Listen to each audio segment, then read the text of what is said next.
ये जो हुआ है कानून के ज़रिए से सज़ा नहीं हुआ है। और अगर जान के लिए खतरा का जो परसेप्शन था तो आपने उस तरीके से कोई सिक्योरिटी दी थी? ये तो बिल्कुल सवाल इस पे उठता है कि उस वक्त रात के 10 बजे क्या इमरजेंसी हुई थी कि मेडिकल एग्जामिनेशन तभी के तभी किया जाए। अगर आपको कानून में भरोसा नहीं है और कानून के तहत नहीं जाना चाहते हैं और सिर्फ लोगों को उकसाना चाहते हैं तो आप जर्नलिज्म नहीं कर रहे हैं, कुछ और कर रहे हैं। यहाँ तो पूरा पैटर्न आप देखते चलिएगा ना, जैसे किसी महान आत्मा ने कहा था, आप क्रोनोलॉजी समझिए।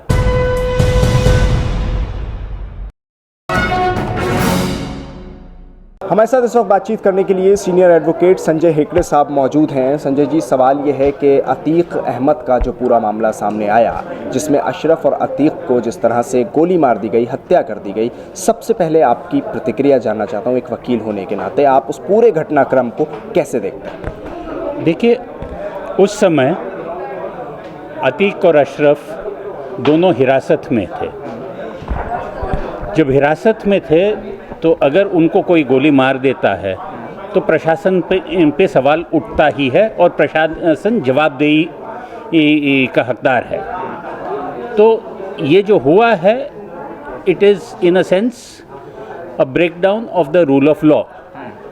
चाहे अतीक अहमद हो, चाहे अजमल कसाब हो, जितने भी आप उनके कार्य से जितनी भी घृणा रखें, पर सबको यही हक होता है कि रूल ऑफ लॉ के तहत कि पूरा ट्रायल हो और ट्रायल के बाद अपील और कानून के ज़रिए से ही सज़ा हो। ये जो हुआ है कानून के ज़रिए से सज़ा नहीं हुआ है। संजय जी, उस वक्त जो पूरा घटनाक्रम हुआ उसमें हमने देखा कि पुलिस अपने आप को पीछे हटाती नज़र आई, पुलिस ने जवाबी कार्रवाई नहीं की। आप इतने बड़े सीनियर वकील हैं सर, ये बताइए कि उस वक्त पुलिस का जो भूमिका थी पुलिस की, वो क्या थी और क्या होनी चाहिए थी? देखिए, मेरे सीनियर एडवोकेट होने से क्या फ़र्क पड़ता है?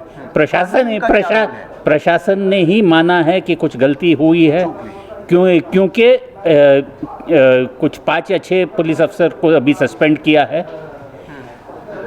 ये तो बिल्कुल सवाल इस पे उठता है कि उस वक्त रात के 10 बजे क्या इमरजेंसी हुई थी कि मेडिकल एग्जामिनेशन तभी के तभी किया जाए। और अगर मेडिकल एग्जामिनेशन करना भी था, क्या डॉक्टर जेल नहीं आ सकते थे? दूसरी बात, अगर आप इन्हें मेडिकल एग्जामिनेशन के लिए ले जा रहे थे तो क्या आपको ये पता नहीं था कि उनको जान के लिए खतरा था? और अगर जान के लिए खतरा का जो परसेप्शन था तो आपने उस तरीके से कोई सिक्योरिटी दी थी? तो क्योंकि दोनों को एक ही हथकड़ी में बांधा गया था, तो एक को मार दिया तो दूसरा भी गिर जाता और कोई बचने का चांस नहीं रह गया था। तो मुझे ये लगता है कि जो पुलिसकर्मी है उनमें at least failure to take normal administrative measures उतना तो ज़रूर पाया जा सकता है एक्स फेशी। उससे पीछे किसी ने क्या कोई इंस्ट्रक्शंस दिए थे कि इनको हथकड़ी पहना के बाहर दिखाओ, मीडिया के सामने ले आओ, ताकि मीडिया वालों को पहले से इतला दो कि ये फलाना वक्त को आ जाएंगे। और जब वो जो सब न्यूज़ लीक किया गया था, किस को पता लगा था? और उसी के चलते कुछ लोग मीडिया बनकर वहाँ शूटिंग किए थे ना। संजय, अब ये भी बात सामने आ रही है, मीडिया ही ये खबरें चला रहा है कि अतीक तो गया, शाइस्ता अब तेरा क्या होगा, इस तरह की जो हेडिंग है प्रोवोक करने वाली या पहले से एक अल्टीमेटम देने वाली, वो भी मीडिया के ज़रिए ही चलाई जा रही है। मुख्तार अंसारी की अब बारी है। ये सारी चीज़ें किस तरफ इशारा है? ये सारी चीज़ें एक हेट कैंपेन का इशारा है। इशारा भी नहीं है, हेट कैंपेन है। खुल के कहा जा सकता है? मैं खुल के कहता हूँ। और टीआरपी के लिए कुछ भी करेंगे।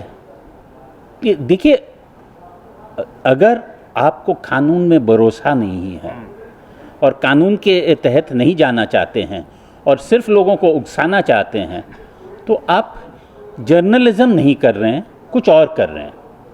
सर, एक आखिरी चीज़ आपसे मैं पूछना चाहूँगा कि ये सारी चीज़ें जो हुई हैं, इसमें क्या क्या कार्रवाई के प्रावधान हैं उन लोगों पर कि जिनसे यहाँ चूक हुई या जिन्होंने इस पूरे मामले पर ढील दी, या खुद उत्तर प्रदेश के मुख्यमंत्री योगी आदित्यनाथ ने जब सदन में ये बात कही कि इनको मिट्टी में मिला दिया जाएगा, क्या उससे भी प्रोवोकेशन बढ़ा? देखिए, जो उत्तर प्रदेश के मुख्यमंत्री है, जिन्होंने जो कहा है वो सदन में कहा है, और उस पर जो सदन में कहा जाता है उस पर कार्रवाई नहीं होती है। पर अगर उनके कहने से किसी ने कोई इशारा समझा है या कुछ और घटनाएं घटी है तो उसकी ज़रूर तफ्तीश होनी चाहिए। और अगर उनके जो बयान हैं असेंबली में उसका किसी ने गलत इस्तेमाल किया है या कुछ गलत समझा है तो बिल्कुल तफ्तीश होनी चाहिए और आगे कार्रवाई भी होनी चाहिए अगर इन्वेस्टिगेशन में कुछ निकलता है। ये कहानी स्क्रिप्टेड लगती है? आपको क्या लगता है, कहानी स्क्रिप्टेड है? देखिए, कहानियाँ बहुत से हैं कि कुछ स्क्रिप्टेड है, कुछ जो कोइंसिडेंस कहते हैं, पर वो एक कहावत भी है ना कि द फर्स्ट टाइम इज़ हैपेंस्टेंस, पहले बार हो सकता है, the second time can be coincidence, संजोग हो सकता है, but the third time is definitely enemy action. यहाँ तो पूरा पैटर्न आप देखते चलिएगा ना, जैसे किसी महान आत्मा ने कहा था, आप क्रोनोलॉजी समझिए। एक आखिरी चीज़ और, बस आपका बहुत छोटा सा समय लेते एक आखिरी चीज़ पूछना चाहूँगा। ये बताइए, परिवार को लेकर जो चीज़ें सामने आ रही हैं, अतीक की बीवी हो, उनकी बहन हो, या उनके जो रिलेटिव्स हैं जिनके घरों पर बुलडोज़र पहुंचा, जिनके परिवारों को टॉर्चर करने की कोशिश की गई, बहन को टॉर्चर किया गया पुलिस के ज़रिए, बीवी को टॉर्चर किया गया, और अब मीडिया पूरा एक ग्राउंड बना रहा है कि अतीक तो गया, अब शाइस्ता की बारी। ये सारी चीज़ें क्या हैं, ये जो हो रही हैं, जो लोग कर रहे हैं, उन पर क्या कुछ हो सकता है कानूनी भाषा में? देखिए, कानून में प्रावधान है, पर उसे स्टार्ट कौन करेगा, प्रक्रिया स्टार्ट कौन करेगा? क्या शाइस्ता या उनके परिवार वाले सामने आएंगे? तो वो एक सवाल है। पर जो लार्जर जो सवाल है कि अतीक, शाइस्ता या कोई और जिसके भी नाम लिए जाते हैं, वो सिर्फ उन्हीं के बारे में बात हो रही है या पूरी समुदाय पे की बात हो रही है? ये ऐसे वाले सवाल सुप्रीम कोर्ट के सामने भी है, जैसे कि कई सारे इश्यूज़ पे ऐसे ही कैंपेन्स चले हैं, जैसे तबलीगी जमात पे पहले चला था, फिर दूसरे कई मामलों में भी एक कैंपेन जो चल रहा है उस पर सुप्रीम कोर्ट भी नज़र दे रहा है।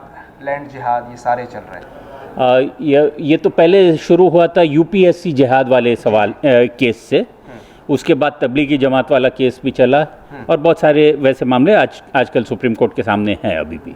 चलिए, शुक्रिया बातचीत करने के लिए। संजय हेकड़े जी हमारे साथ इस वक्त मौजूद थे, सीनियर एडवोकेट हैं। उन्होंने सारी चीज़ों पर तफसील से बात की है और बताया है कि ये कहानी जो है, ये स्क्रिप्टेड कहानी जो है, ये पहले से आती रही है और पहले से ये कहानियाँ सामने रही हैं। सबसे बड़ी बात, अब जो नाम लिए जा रहे हैं, जिसमें शाइस्ता का नाम हो, मुख्तार अंसारी का नाम हो, सवाल ये है कि क्या ये सिर्फ इन शख्सियतों की बात है, इन लोगों की बात है, या फिर ये पूरे समुदाय के लिए एक निशाना, एक टारगेट सेट किया जा रहा है? दिल्ली से कैमरा पर्सन फैयाज़ हुसैन के साथ न्यूज़ MX के लिए साहिल नकवी।